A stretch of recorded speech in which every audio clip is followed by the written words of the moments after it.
Bitlis Umut Kervanı olarak 2018 yılı içerisinde yaklaşık 300 aileye gıda, giyim ve ayakkabı, ayrıyeten kırmızı et yardımı yapılmıştır.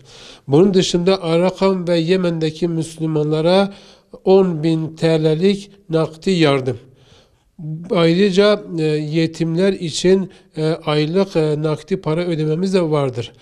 Bununla beraber Bitlis'teki bulunan bütün zengin ailelere ulaşıyoruz. Yaptığımız faaliyetleri onlara iletiyoruz. Onların da yardımları da bize ulaşıyor.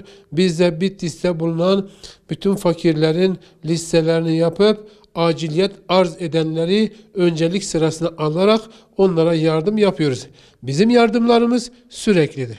Şu anda kış ayının en şiddetli olduğu dönemler bile fakir ailelere hemen ulaşıyoruz. Onların ihtiyaçlarını tespit edip gereklerini elimizdeki imkanlar dahilinde yerine getiriyoruz. Ayrıca ben Bitlis Umut Kervanı olarak il dışında bulunan zengin ailelere seslenmek istiyorum. Bu aileler Allahu Teala hayırlarını kabul etsin. Her yıl yardımlarını Bitlis'e gönderiyorlar.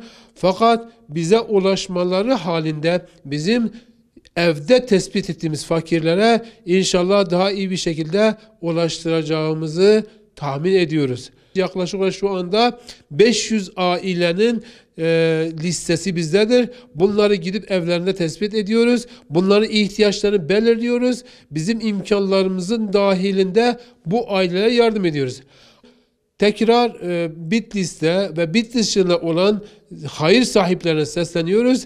Bitlis Umut Kervanı'nı takip edin. Onların yapmış olduğu yardımları yakından ilgilenin ki bize ulaşasınız. Bize bu fakirlere ulaşalım.